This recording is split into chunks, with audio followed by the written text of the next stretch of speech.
Bonjour, ici Laurence Tran. Bienvenue à votre magazine Sur le plateau. Aujourd'hui, à l'émission, nous discutons des défis financiers rencontrés par les cégepiens avec Gabrielle Laprise, de la situation dans les hôpitaux avec Mégane Tremblay, du nouveau cours qui remplacera celui d'éthique et culture religieuse avec Emmanuel Vérité-Lapointe. Mais tout d'abord, on se tourne vers Félix-Antoine Betty pour discuter de la réforme du mode de scrutin. Bonjour. Bonjour Laurence. Félix-Antoine, est-ce qu'on dénote actuellement un problème démocratique au Québec? Eh bien, c'est ce que pense la personne avec qui je me suis entretenu, Sylvie Quentin, la vice-présidente du mouvement Démocratie Nouvelle, qui souhaite que le mode de scrutin change le plus rapidement possible au Québec. Ce qu'elle dit, c'est que le mode de scrutin actuel a déjà été pertinent au moment où le Parti libéral du Québec et le Parti québécois s'alternaient le pouvoir. Et pourquoi Mme Quentin se penche soudainement sur cette question? Principalement en raison des résultats de la dernière élection où, par exemple, la coalition Avenir Québec de François Legault a obtenu 41 des votes et 90 sièges sur 125, donc un gouvernement majoritaire, donc 100 du pouvoir. Alors, c'est vraiment cet écart-là entre la quantité de vote populaire et de pouvoir que certains partis ont obtenu qui la dérange. Elle souhaite donc passer au mode de scrutin proportionnel mixte, compensatoire avec distribution régionale. Puis, dans un système de la sorte, qu'est-ce qui changerait à l'Assemblée nationale? Probablement que les partis d'opposition seraient mieux représentés, du moins selon une analyse du mouvement Démocratie Nouvelle.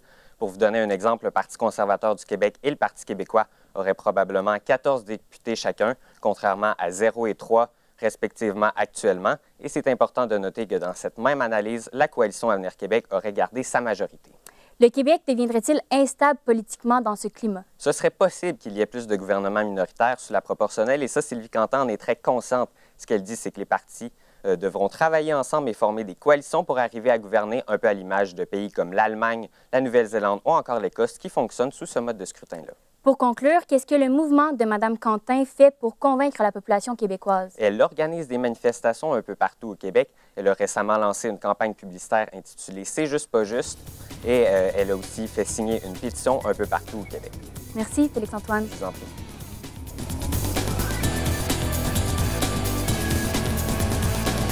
Les temps sont durs pour les étudiants. On en discute avec Gabrielle Laprise. Bonjour. Bonjour. Gabrielle, comment peut-on définir la détresse financière chez les étudiants?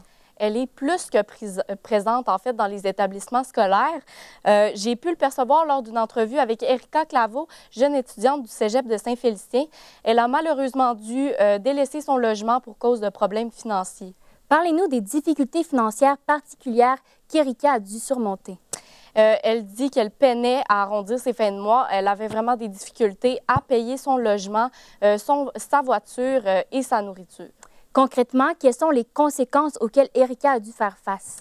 Elle assure, en fait, que ses obligations lui mettaient vraiment de la pression et elle dit également que les dépenses sont un facteur de stress très important pour tous les étudiants du cégep qui sortent du secondaire. Puis, à quelle cause est-ce qu'Erika attribue ces difficultés? La principale cause serait la hausse du coût de la vie selon l'étudiante.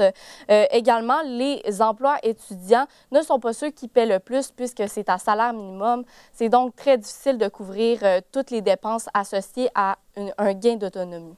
Puis, est-ce que tous ces problèmes financiers peuvent nuire au cheminement académique de ces étudiants? Absolument.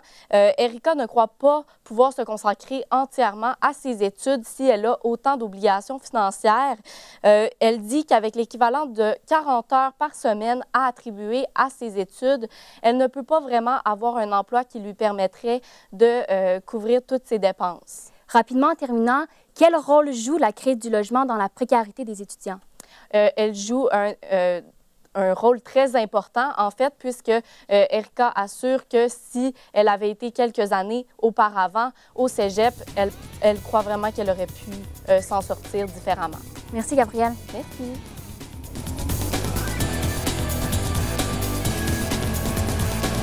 La pandémie n'a pas épargné notre système de santé. Mégane fait le point sur la situation. Bonjour. Bonjour. Mégane, quel est l'état des hôpitaux suite à la pandémie de la COVID-19? Eh bien, heureusement, le cas des hôpitaux s'est vraiment amélioré. Le manque de place n'est plus aussi intense qu'au début. On a réalisé aussi que la raison pourquoi la problématique était présente, c'est pas juste à cause de la COVID-19. Et selon les experts, qu'est-ce qui aurait causé ce manque de place dans les hôpitaux? Je vais prendre comme exemple l'hôpital Saint-Eustache, qui a été connu pour avoir vraiment un gros problème de manque de place. Mélanie Drouin, une de leurs employées qui est inhalothérapeute dans le bloc opératoire, nous a expliqué que le manque de place était surtout causé parce qu'il y avait un gros manque de place dedans les CHSLD. Donc, les personnes qui devaient se faire transférer devaient rester à l'hôpital, ce qui prenait des lits, qui est un problème qui persiste depuis quand même assez longtemps. Avec la COVID-19, ça l'a vraiment empiré. Et pouvez-vous nous parler de la manière dont certains hôpitaux sont venus gérer la situation? Je vais prendre comme exemple un autre hôpital, le centre hospitalier, Pierre Le Gardeur. Eux autres, qu'est-ce qu'ils ont fait? Ils ont utilisé des étages qui sont bloqués, comme les urgences, pour faire des étages COVID. Donc, ils mettaient tous les cas de COVID sur l'étage pour empêcher la propagation et mieux gérer le manque de place. Donc, ils ont vraiment passé proche de manquer de place, mais heureusement, ils n'en ont pas manqué et ça l'a vraiment aidé. Puis aujourd'hui, est-ce que certaines de ces mesures demeurent dans les hôpitaux? Oui, donc tous les clients qui rentrent pour se faire traiter ou pour faire des visites aux patients doivent porter le masque. Puis pour tout le personnel qui doivent sortir de leur exemple, le bloc, j'ai oublié c'est quoi le nom, le bloc de recherche, doit porter le masque N95 et visière dès qu'ils sortent de leur secteur. Et pour les opérations, comme toujours, c'est le N95, la visière et l'épi qui empêchent de se faire contaminer et de contaminer la personne qui se fait opérer. Merci Mégane, toujours un plaisir de vous avoir en studio. Ça fait un plaisir à moi aussi.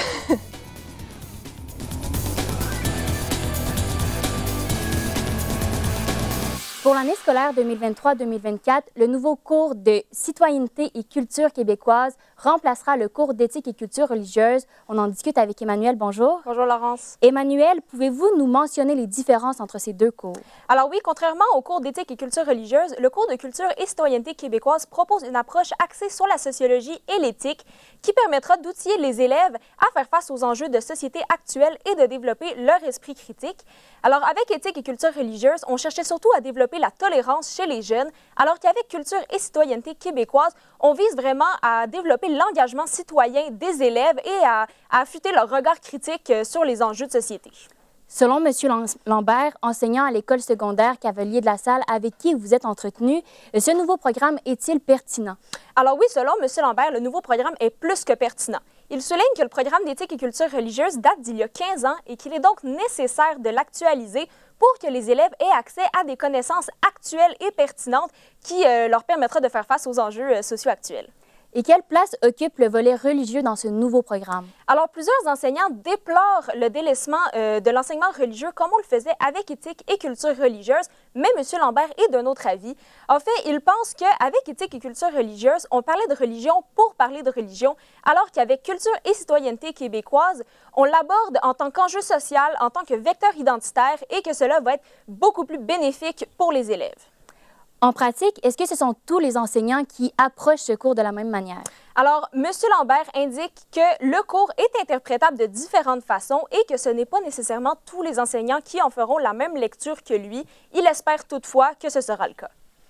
Merci, Emmanuelle Vérité-Lapointe. C'est ce qui conclut cette édition du magazine Sur le plateau. En terminant, je souhaite remercier nos journalistes Emmanuelle Vérité-Lapointe, Félix-Antoine Béthil, Gabrielle Laprise et Mégane Tremblay. Merci à vous à la maison et on se revoit pour la prochaine édition de Sur le plateau.